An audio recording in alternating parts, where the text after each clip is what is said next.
C'est le moment rude de cette matinée. C'est le moment où je vais vous expliquer le contenu du livre blanc. Donc, soyez forts. Alors, d'abord, ça c'est facile. J'ai quand même des remerciements spécifiques à faire aux entreprises qui sont affichées à l'écran. Donc, Eaton, Eneria, Carrier, Relco, Ex-Kohler, Schneider Electric, Socomec et Stulz et Vertiv. Qui sont les entreprises qui ont soutenu l'étude et qui ont contribué au contenu. Et on est aujourd'hui là grâce à eux, donc je les remercie. On est aussi là aujourd'hui, je vais encore le faire rougir, mais j'aimerais encore remercier Jacques parce que il n'a pas ménagé son temps, il n'a pas ménagé sa peine, il n'a pas ménagé ses contacts, dont pas mal d'entre vous, pour aboutir à cette matinée. Donc encore une fois, merci. Hop. Alors, je vais prendre mon pense-bête.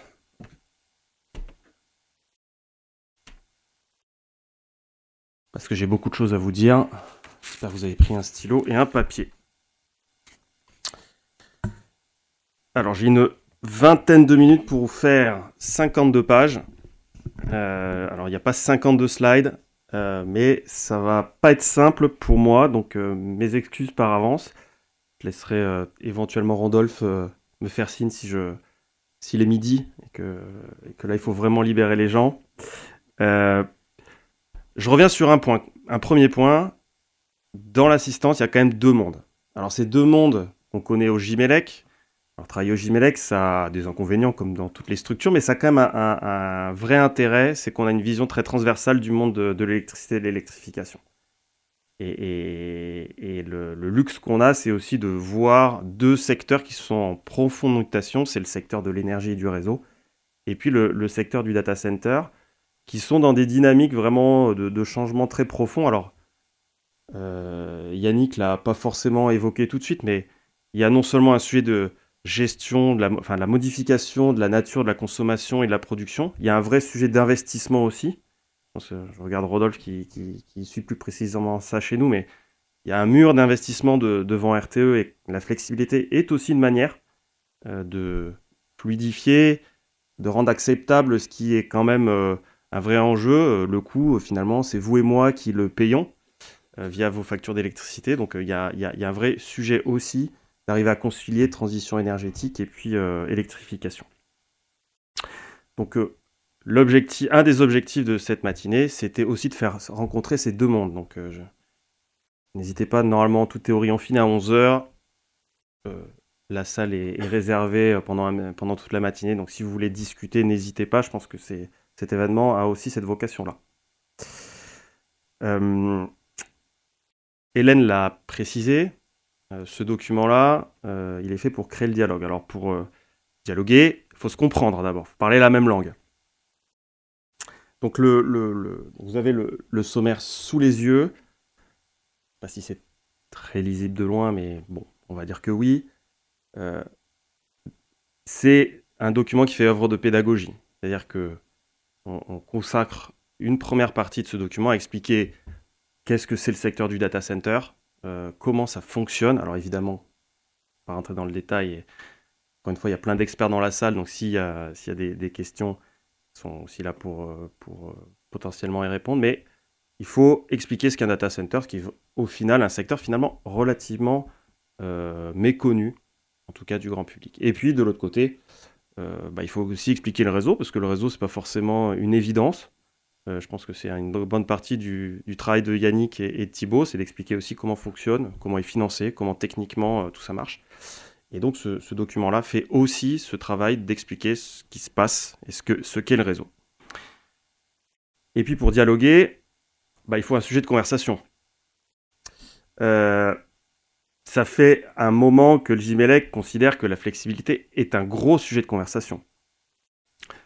Ça fait un long moment, j'étais d'ailleurs pas arrivé au Gimélec, je regarde Antoine, mais c'est peut-être depuis 2012, disons, que le sujet de la flexibilité a commencé à être mal axé au sein du Gimélec. Alors pas forcément dans le monde du data center, mais typiquement sur le sujet du secteur du data center, c'est à partir de 2017-2018 que ce sujet a commencé à émerger sur ce marché-là.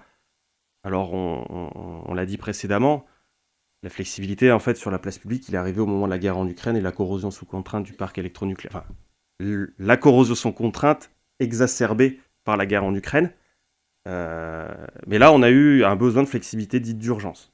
On y reviendra, je pense, derrière.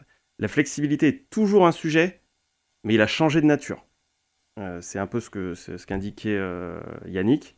Là, on a un vrai sujet aujourd'hui, non pas de s'assurer de l'équilibre en four-demande en cas de nouvelles corrosion ou d'interruption inopinée d'une grosse centrale. Là, on est vraiment sur un sujet comment, d'une part, on absorbe la production de renouvelables qui est exponentielle et qu'on arrive à lisser les investissements. Donc, ce que je vous propose maintenant que j'ai un peu posé le panorama, c'est de rentrer un tout petit peu dans le détail.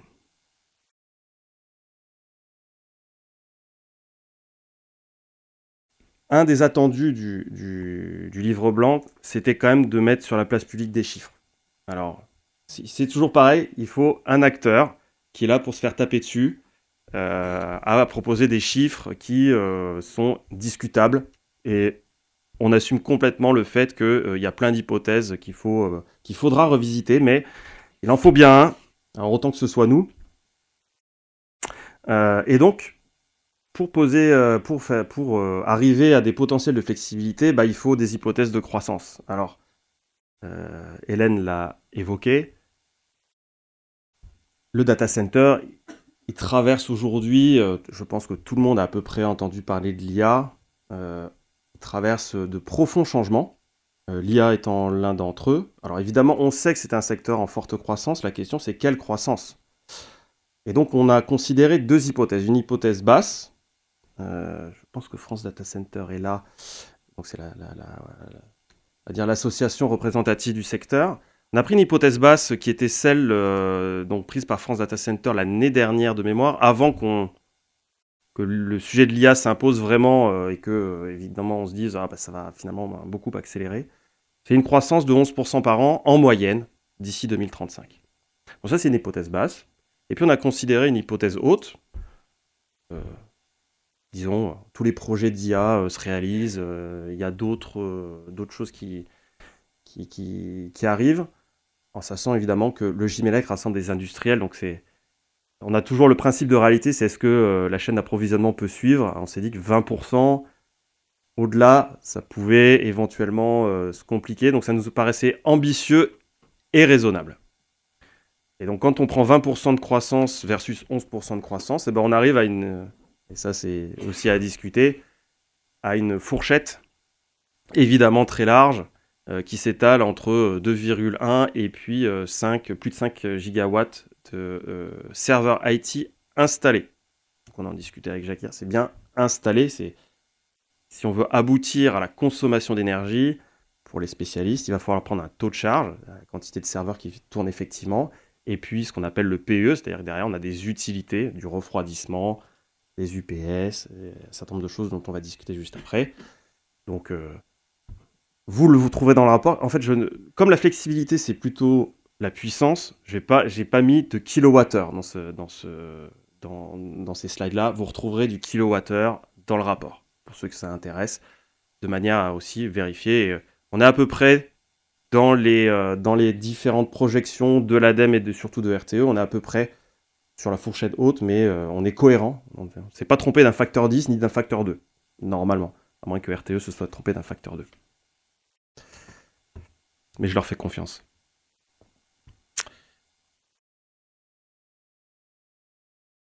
Alors, là, un petit slide, quand même, de prise de recul. Notamment parce que on parle beaucoup du data center. Alors, encore, je remercie RTE. J'espère qu'ils ne vont pas demander de royalty. J'ai beaucoup plagié les documents de RTE, mais je suis désolé, ils font des excellents rapports. Donc voilà, je ne vais pas réinventer l'eau tiède. Une petite mise en perspective. On parle beaucoup de l'impact du data center d'un point de vue énergétique, d'un point de vue des coûts. Il faut aussi regarder ce qui est prévu et ce qu'il y a comme projection sur le renouvelable. Alors, je ne suis pas en train de dire que tout ça va se réaliser, mais le data center sur le réseau reste quand même d'une taille modérée par rapport à ce qu'il y a en face. Donc, c'est toujours important. Le data center, c'est important, mais il s'inscrit dans une dynamique globale d'électrification massive dont j'imagine, on aura l'occasion de discuter entre Didier et Yannick sur les sujets qui ont attrait, par exemple, au raccordement. J'ai mis le montant prévisionnel annoncé par Enedis et RTE d'ici 2040, c'est 200 milliards d'euros. Je me permets d'insister, j'en reviens, c'est un sujet aussi d'acceptabilité. Je pense que tout le monde a vu le débat sur la taxe, pas taxe sur l'électricité. Je ne saurais pas vous dire où est-ce qu'on atterrira, mais en tout cas, on voit bien la sensibilité du sujet. Et comme chacun le sait, dans votre facture, il y a des taxes, il y a la fourniture, il y a aussi le réseau. Je pense que c'est pas oublié dans la logique de la flexibilité.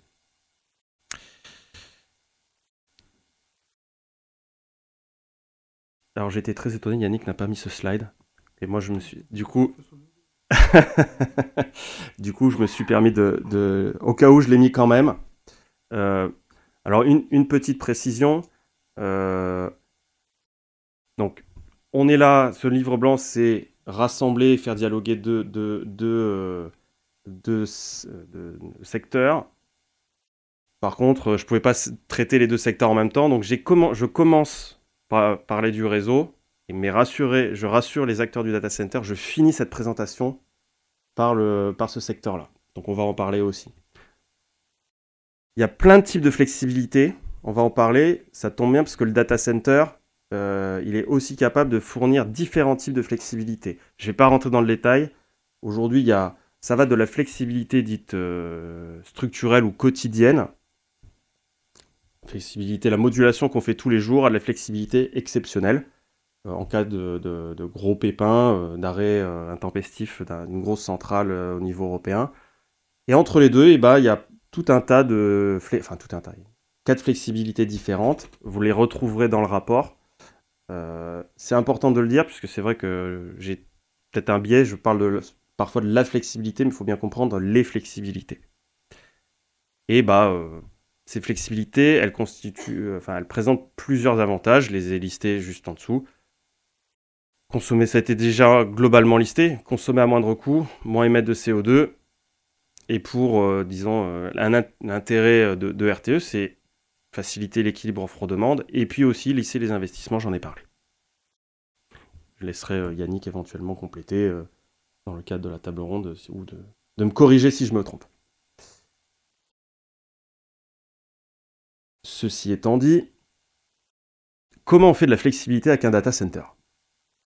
Alors, petite précision, le JMELEC est un objet, sauf erreur de ma part, assez unique, au moins au niveau européen, parce qu'on est des industriels, mais on rassemble les fabricants de toutes les utilités du data center. Ce qui n'est pas forcément le cas chez nos voisins européens, c'est-à-dire qu'on va retrouver au JMELEC à la fois les fabricants d'alimentation sans interruption. Donc, pour ceux qui ne savent pas ce qu'est une alimentation sans interruption, c'est, pour grossir le trait, un onduleur avec des batteries qui permet, en cas d'incident, de instantanément prendre le relais du réseau si jamais il y a une défaillance et faire que vous puissiez continuer à utiliser Facebook, LinkedIn, éventuellement appeler sur WhatsApp et faire votre visioconférence. C'est important. C'est couplé souvent, voire systématiquement, avec des groupes électrogènes. Donc les groupes électrogènes, en fait, vont se lancer. Si vous avez une interruption, les groupes électrogènes vont se lancer et les UPS vont, c'est-à-dire assurer le service le temps que les groupes stabilisent leur production. L'autonomie d'un UPS avec une batterie, c'est de l'ordre de la minute. L'autonomie des groupes électrogènes varie entre 24 et 72 heures, sauf erreur de ma part. Vous avez aussi ce qui a été développé, c'est le stockage stationnaire par batterie, c'est-à-dire une extension finalement de l'UPS. Plutôt que d'avoir quelques minutes d'autonomie, et ça se fait, et je regarde Didier, mais c'est le sujet du stockage batterie qu'on peut voir aussi se développer au sein du réseau. On peut imaginer avoir ce genre de logique au sein du data center. Le refroidissement. On peut stocker de la glace, on peut stocker des matériaux à changement de phase, ça existe, on l'a vu dans le cadre de l'étude. Et puis il y a deux petits items qu'on ne pouvait pas ne pas traiter, même si c'est peut-être moins la vocation du Gimélec, mais c'est quand même, et je me permettrai d'y revenir aussi, c'est le vrai enjeu aussi de ce livre blanc, c'est non seulement de s'adresser aux opérateurs, mais aussi à leurs clients, qui ont, eux, la main sur ce qu'on a appelé le décalage temporel.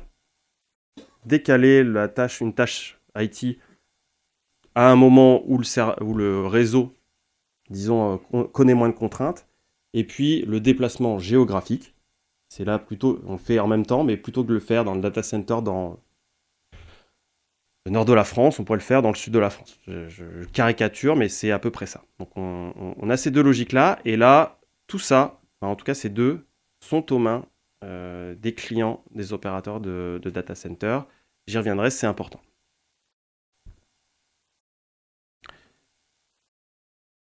Hop.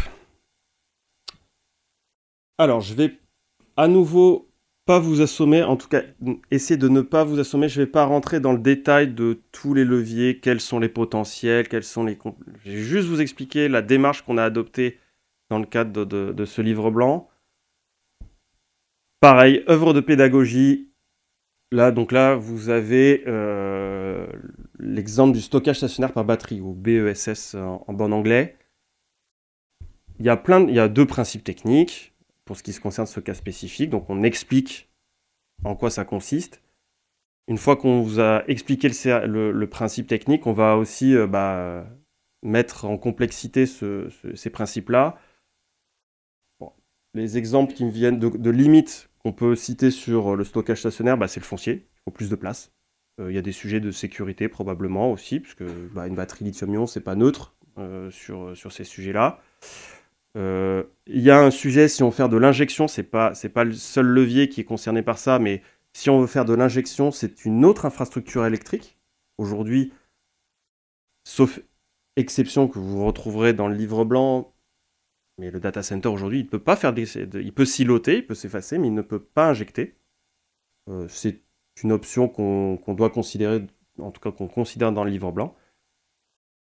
Et une fois qu'on a dit ça, on s'est fixé des hypothèses et on arrive à des chiffres. Donc de la même manière, par levier, le rapport propose un certain nombre une plage de potentiel et on arrive. S'il y avait, alors, toujours il y a plein de chiffres, 4 chiffres c'est déjà trop, mais au moins vous avez à peu près l'essentiel de l'étude ici.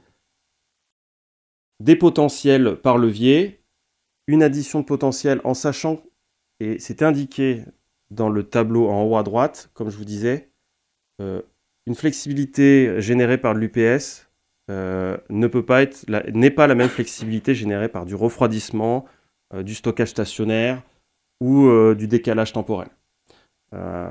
Pour les experts, les UPS aujourd'hui sont capables de fournir ce qu'on appelle des services systèmes ou des supports tension ou en fréquence qui sont de l'ordre inférieur à la seconde.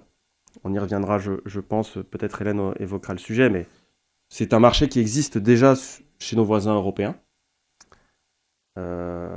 Et après, il y a des contraintes, un décalage temporel sur de la flexibilité avec un avis la veille pour le lendemain. C'est compliqué pour un client de data center de prévoir ou de changer ses tâches informatiques sous 24 heures. Par contre, on peut imaginer d'autres choses. La flexibilité du quotidien dont on sait, l'hiver, on sait qu'il faut éviter de consommer plutôt sur les pointes matinales et hivernales. Techniquement, c'est possible, mais c'est un vrai débat à avoir, par exemple avec les clients des opérateurs.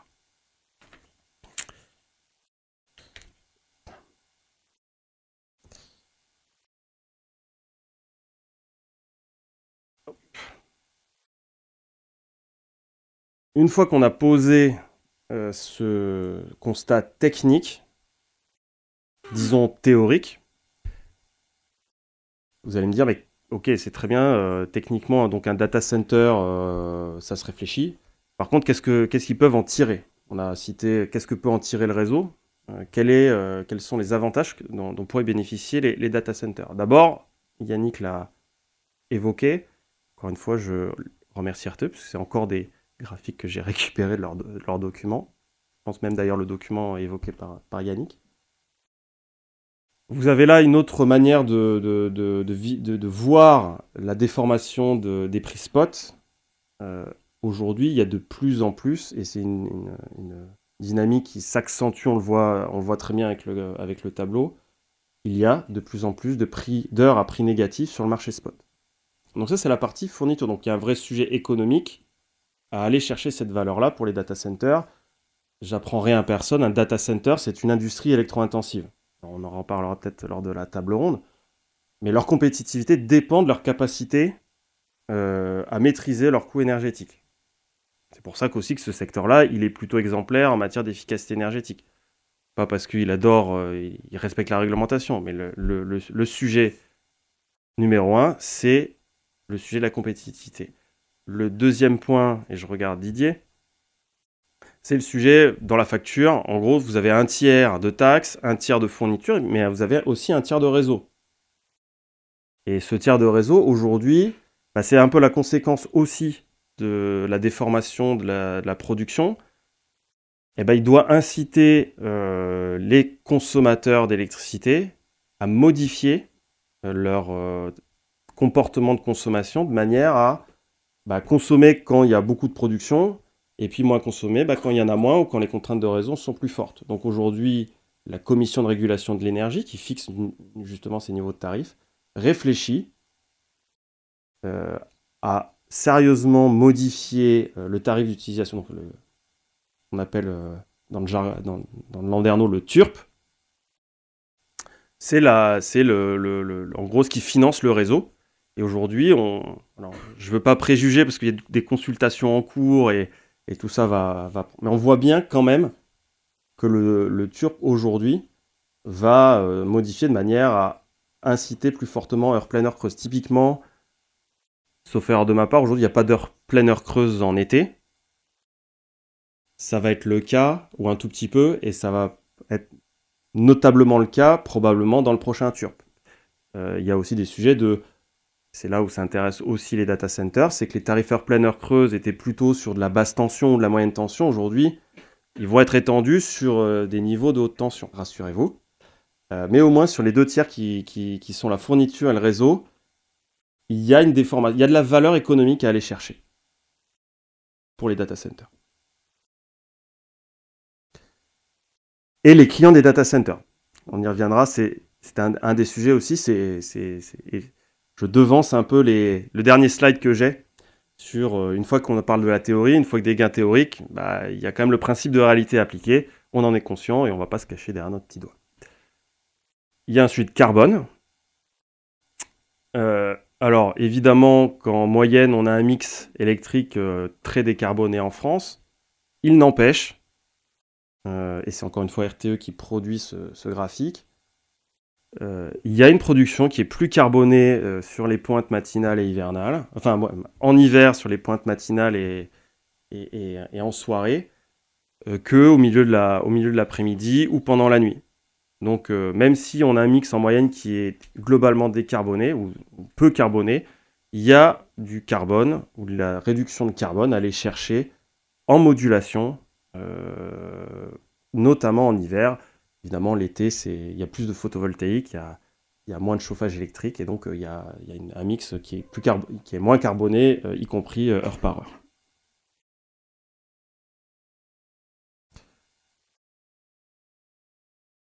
Il y a un point qu'on n'a pas forcément encore évoqué, c'est le sujet du raccordement. Je suis convaincu qu'on va en parler pendant la table ronde. La flexibilité est un levier d'optimisation, en tout cas théorique, et c'est à discuter, je pense qu'on aura l'occasion d'en discuter tout à l'heure. C'est un levier d'optimisation du raccordement. C'est un énorme sujet évidemment pour les data centers, vous vous en doutez. Ils sont de plus en plus nombreux, ils sont de plus en plus gros. Le monde d'Enedis n'est pas tout à fait le même que celui de RTE, les délais ne sont pas tout à fait les mêmes. ce qu'on observe dans d'autres secteurs, peut-être que RTE et l'ACRE pourront en parler, mais la flexibilité sur la production typiquement sont un levier pour réduire les coûts et les délais de raccordement. Alors après, selon quelle modalité on peut faire concrètement, c'est une discussion à avoir, mais en tout cas, c'est un levier théorique intéressant pour les data centers d'une part. Je l'ai déjà dit, c'est aussi un sujet de lissage des investissements pour le monde du réseau, de manière aussi à rendre acceptable cette transition énergétique et cette croissance du numérique.